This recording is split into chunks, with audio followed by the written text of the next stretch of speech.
أعوذ بالله من الشيطان الرجيم بسم الله الرحمن الرحيم ومن يقتل مؤمنا متعمدا فجزاؤه جهنم خالدا فيها وغضب الله عليه ولعنه وأعد له عذابا عظيما وقال النبي صلى الله عليه وسلم لذوال الدنيا أهون عند الله من قتل رجل مسلم رواه الترمذي وقال النبي صلى الله عليه وسلم أول ما يقضى بين الناس يوم القيامة في الدماء وإذا قال النبي صلى الله عليه وسلم فنهى رسول الله صلى الله عليه وسلم عن قتل النساء والصبيان وإذا قال النبي صلى الله عليه وسلم من قتل دون ماله فهو شهيد من قتل دون أهله فهو شهيد صدق الله العظيم وصدق رسوله النبي الكريم. درنو معزز هیوادوالو د پاکستان ظالم کرایه سوی اجیر فوج د امریکای غلام فوج پر نیمه شپه باندې بار بار او تکرارن د افغانستان پر حریم باندې تیری کې په افغانستان کې مؤمنان د خوب سره په شهادت رسي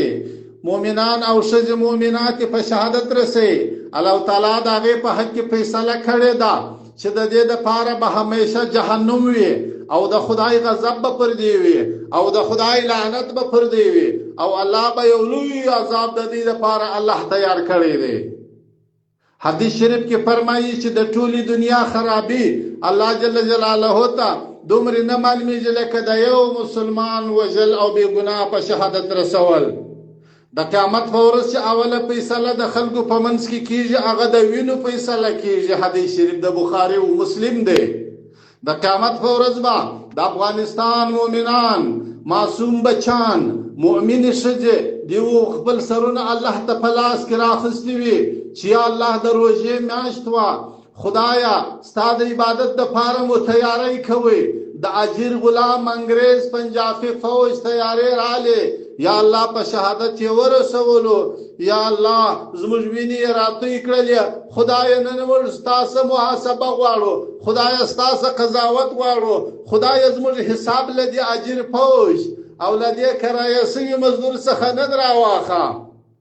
دوستانو نبی کریم صلی الله علیه وسلم به د کفارو د ښځو او د کفارو د کوچنیانو د قتل څخه صحابه کرام منع کوله. نن اجیر فوج په فرضي روژه کې د مسلمانانو بچان په شهادت رسي د مسلمانانو بچان د خوب سره چې بدوی دا په شهادت رسي. دوستانو متحد سي متفق سي خپل منځي اختلافات پرېږدئ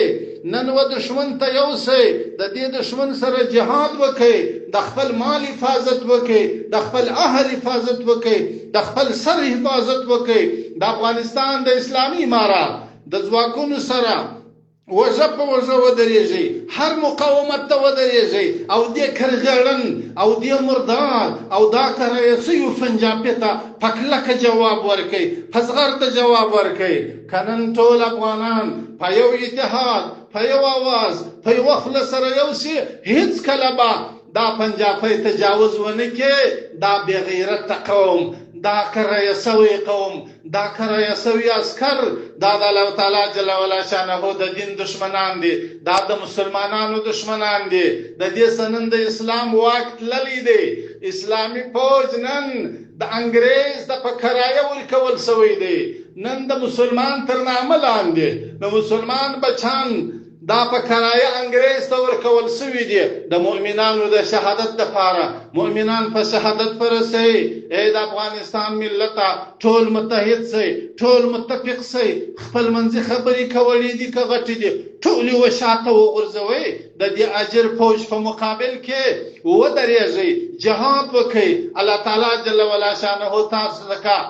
کملسي الله شهادت در په نصیب کوي او که ژوندي واس غازیان یاست برای بستاسي وي. الله تعالی د غیرتمنو ملګری دی. الله تعالی د غیرتمنو مل دی. غیرت وکړئ په کلکه په زغرده د ټول افغانستان ولس د خپل ځواکونو تر شا ودرېږئ. هر څه خبرې چې دي ټولې شاته پرېږدئ په کلکه جواب ورکړئ. مالي کومکونه وکړئ جاني کومکونه وکړئ هر څه وکړئ. ستاسو مرګ د شهادت دی ستاسو عمل جهاد دی ستاسو عمل جهاد دی د دې کرسي فوج په مقابل کې د دې پنجابي په مقابل کې ستاسو عمل باندې الله تعالی ثوابونه درکړي الله تعالی جنتونه درکړي الله به پر دې اجر فوج باندې غضب نازلوي الله به لعنت پر نازلوي الله تعالی جل وعلا شانه به یو عظیم عذاب د دې قوم او د دې اجر فوج د پاره برابروي الله دې ورته برابر کړي دوستانو ټول علما ستاسو تر شاده